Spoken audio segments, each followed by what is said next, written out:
This week on Jerusalem Dateline, the Temple Mount in Israel's hands. 53 years after the historic Six-Day War, will Israel annex parts of biblical Judea and Samaria, the land gained in that war, the area the world calls the West Bank? And we'll look at the strategic Golan Heights. And in our hands, CBN's docudrama about the battle for Jerusalem. All this and more this week on Jerusalem Dateline.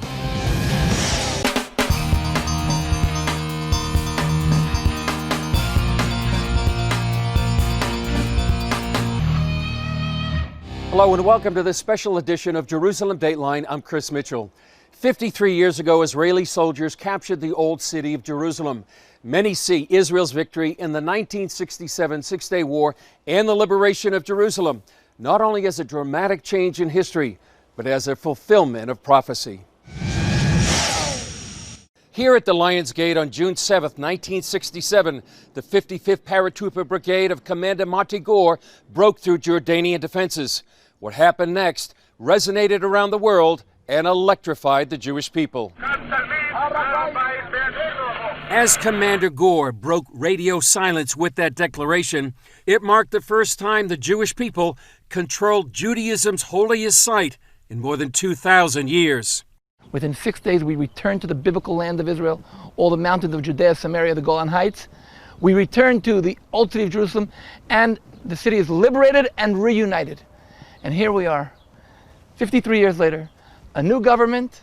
Jerusalem is united. It's fabulous. It's the word of God coming out of the book, materializing and becoming a reality in our times in front of our eyes. Israel's victory in the Six-Day War stunned the world and became a turning point for Jewish immigration to the land of Israel. Throughout the Old Testament, God says that he's going to draw the Jewish people back to the land. But what's interesting is that at that moment, when Mordechai Gur, the Israeli general, said on the radio, the Temple Mount is in our hands, when that was broadcast, not just through Israel, but worldwide, it electrified Jewish communities all over the planet. The level of Aliyah, Jews leaving their exile countries and coming back to the land of their forefathers, skyrocketed in the years ahead. Yet more than 50 years since the battle for Jerusalem, Rosenberg says Israel and its capital remain on the front lines. Jerusalem is the epicenter. For 4,000 years, people have wanted this city, and they have fought hard to get it. And so the fact that Israel controls it today is biblical, it's prophetic, but it's also complicated. And we need to be praying for the peace of Jerusalem and praying for Israel to be secure. After the 1967 war, Israel had tripled in size. Israeli Prime Minister Benjamin Netanyahu now wants to annex part of that land in biblical Judea and Samaria, as laid out in President Trump's annexation plan. Just about 10 miles away from here is Efrat. It's part of the Gush Etzion settlement block and part of the land in question in the annexation plan. We went out to Efrat and talked to their mayor, Oded Revivi, about the annexation plan. Well, Mayor, first of all, thanks for joining us on CBN News. So Efrat right now is also in the middle of a very big story right now, annexation, sovereignty, and the Trump peace plan. What is annexation right now in your view? We are definitely in historical times. After being in Judea and Samaria with Jewish presence for the last 53 years, under this current administration, a massive change has come to the attitude of the United States towards this land. It started off with moving the embassy. It continued with the recognition of the Golan Heights being part of Israel. It carried on with Secretary Pompeo's declaration saying that the settlements are not against international law. And now we are just a few weeks away from, hopefully, the beginning of the implementation of the Trump deal.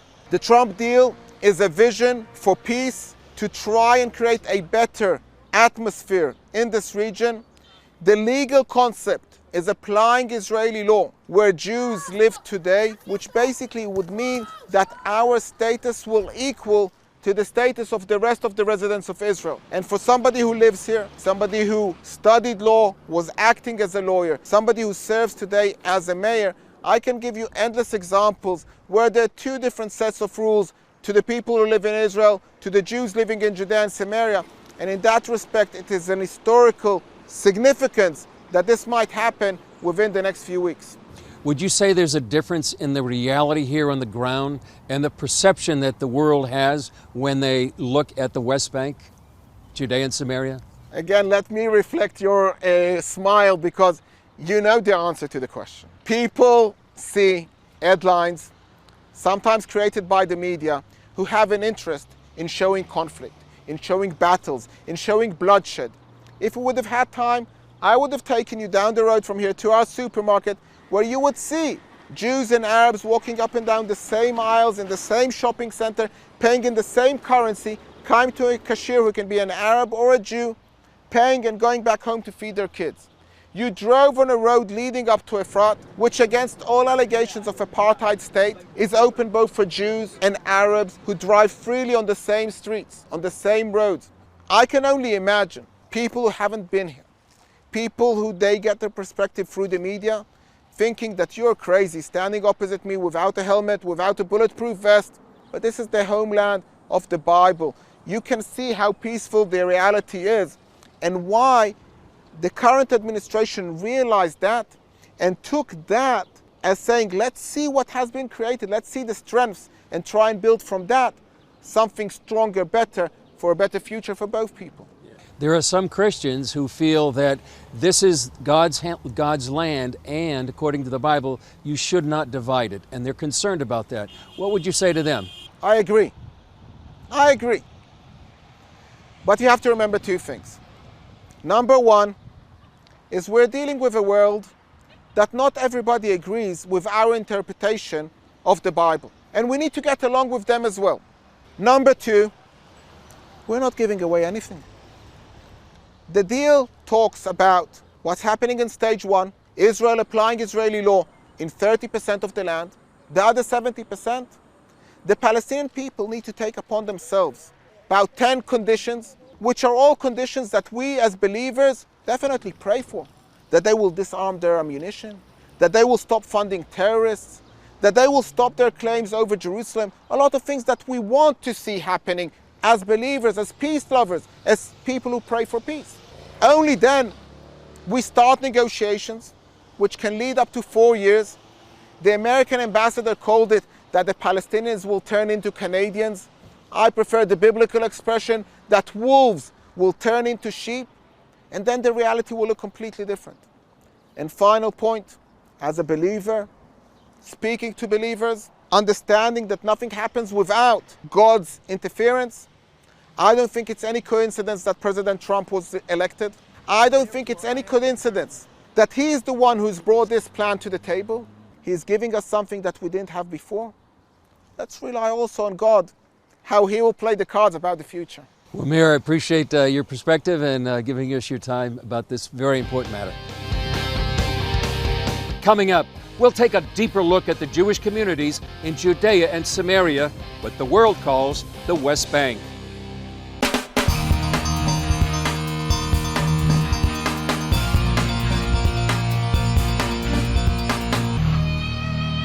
When we talk about Judea and Samaria, also known as the West Bank, it's sometimes difficult to understand the area we're talking about. Here's a story we did several years ago, before President Trump's so-called deal of the century and the annexation plan. CBN's Scott Ross talked to Israelis who live there and about their commitment to the land and to the Bible. Known to much of the world as the West Bank, Judea and Samaria of the Bible is today home to some 360,000 Jewish Israelis and at least 1.4 million Palestinian Arabs. The first capital of ancient Israel, the place where the tabernacle stood for 369 years. David Rubin is the former mayor of Shiloh, the place pronounced Shiloh in hundreds of biblically named places in America. We talked together overlooking the route in which the biblical patriarchs Abraham, Isaac, and Jacob would have traveled.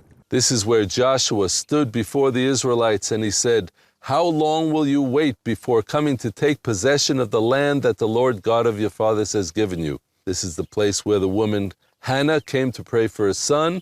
The son who was born from her prayers was Samuel a prophet, who grew up into prophecy in Shiloh along with the people of Israel. And that is the issue that remains today. This is the land that God gave you. Reuben's commitment to the land came at a personal price when he and his son were ambushed by terrorists while traveling on the road home. The car was hit by a massive hail of bullets. I was shot in my leg. My son was shot in the head. Is your son still alive today? Thank God my son is alive today. He had a miraculous recovery. The bullet missed his brain stem by 1 millimeter. Why do people choose to live in the middle of the threat of violence, their children, so forth, being exposed to this? We've come home. We're fulfilling prophecy in these times. Some 230 Israeli families live in Shiloh today, 35 years after it was reestablished in 1978. And yet Palestinian Authority Chairman Mahmoud Abbas said recently that a future Palestinian state in this area must be completely free of Jews. How do you feel about the land for peace negotiations? You give up the land, there's going to be peace. It's time for a new plan, which is called Peace for Peace. We extend our hand in peace. They extend their hand in peace. We shake it and we have peace. We sign a peace treaty and all is well. Shiloh is in biblical Samaria, north of Jerusalem. Judea and Samaria, including the Jordan Valley, is 79 miles long and between 19 and 34 miles wide. To the south of Jerusalem and Bethlehem is a large block of Jewish communities in Judea called the Gush Etzion, in another part of what the world calls the West Bank. We're at the highest point in Gush Etzion. We're on the backbone of the hills that control the lowlands in both directions. And that is the Mediterranean Sea and the coastal plain, Tel Aviv, Ashdod, Ashkelon, down to Gaza. And we can see the rockets come out of there. And when you look this way, and we look east, we're looking towards Jordan. First we have the hills here, which belong to Gush Etzion. They go from Hebron all the way up to Jerusalem, and there's Jordan on the other side. That's it. That's all we got. This is the width. And we're on top. Ruthie Lieberman is a wife and mother. Originally from Ohio, she is raising her family in a community called Alon Shivot in Gush Etzion. Jews established several farming communities here before the State of Israel in 1948. But during Israel's War of Independence, they were destroyed and the residents killed or driven away. After the 1967 Six-Day War, the Jews returned to rebuild here. I think having Lebanon in the north, Syria to the northeast, then we come around and have Egypt to the south. We're not in a great area. More than 8 million square miles of land, more than 500 times the size of Israel, where some 500 million people live. Judea and Samaria stand between Israel's major population centers and the Arab world. Without it, in some places, Israel is just 9 miles wide. 20 years ago, then Israeli Prime Minister Yitzhak Rabin and PLO leader Yasser Arafat signed the Oslo Accords and shook hands on the White House lawn. And still, there is no peace. Do you see that this could possibly become a future Palestinian state? If it were to become a Palestinian state, I would imagine that it would be because there's some huge breakthrough and the whole world believes that now we have peace in this part of the world. And if that's true, then I can live here. I'm Jewish. I bought the land, and I should be able to keep my home. In every talks that we hear, we're out of the picture. We'll have to pack up and go. The scriptures teach us to pray for Jerusalem, pray for Israel. Do you think it makes any difference? I hope that all of you continue to pray for Jerusalem every day. It strengthens us. It strengthens our psyche. It strengthens our hopes. We know that we're not alone. Up next, the Golan Heights, one of the most strategic battles of the Six-Day War.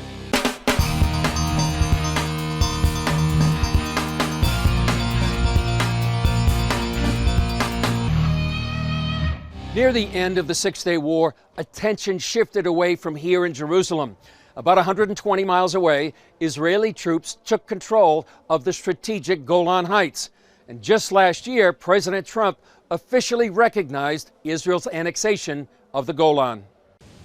Whoever sits on the Golan Heights totally dominates this whole region. That's in part because of the proximity to the Sea of Galilee. The Golan Heights shares borders with Jordan, Syria, and Lebanon, and Damascus is only 40 miles away. For decades, Syria controlled the Golan Heights.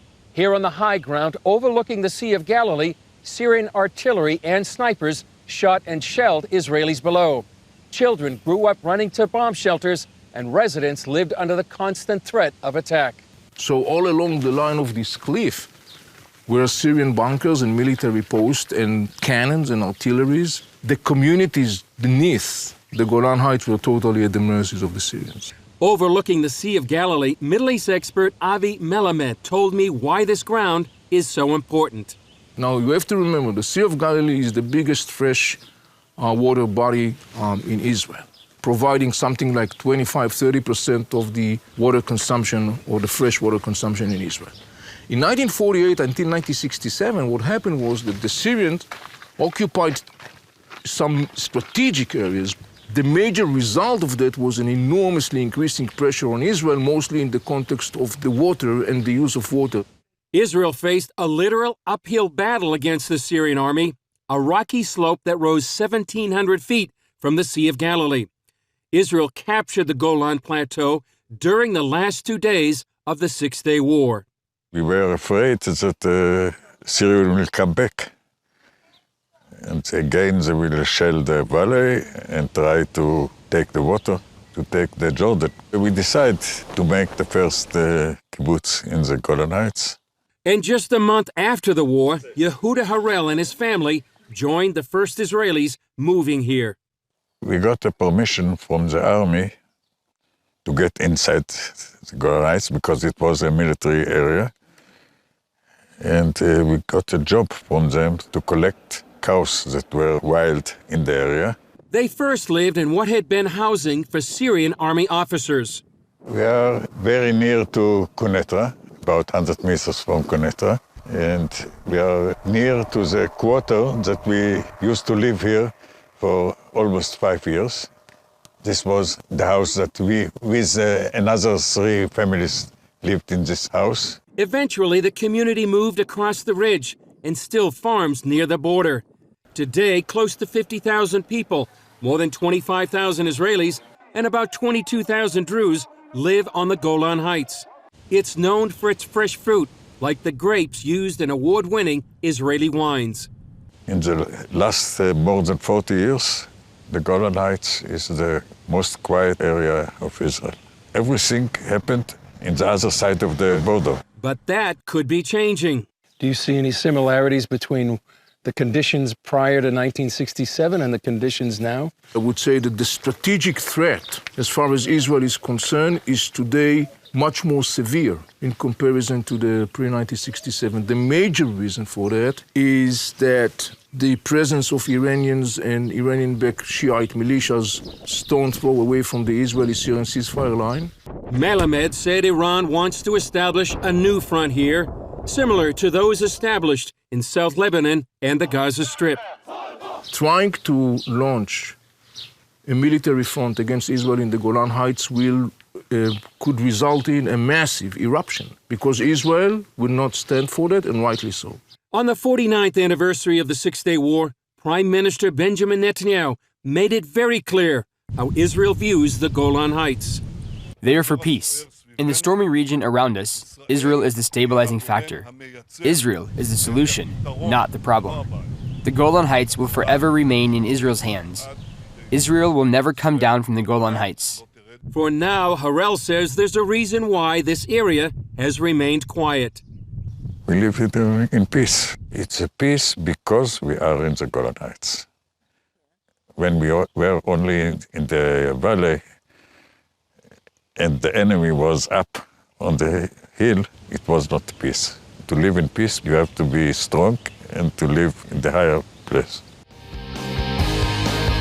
Still ahead, in our hands, CBN's documentary's classic film on the Six-Day War.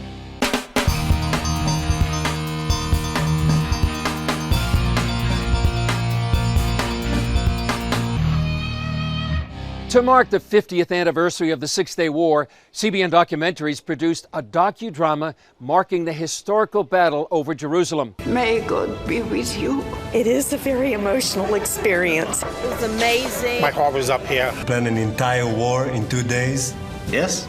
It's important. Inspiring. Just teary-eyed. They divided the land of God. The production value is incredible. It is a powerful documentary that should be seen and understood by every American. Hear, O Israel, the Lord is our God, the Lord is one. Well, thanks for joining us for this special edition of Jerusalem Dateline. Remember, you can follow us on Facebook, Twitter, Instagram, and YouTube. I'm Chris Mitchell. We'll see you next time.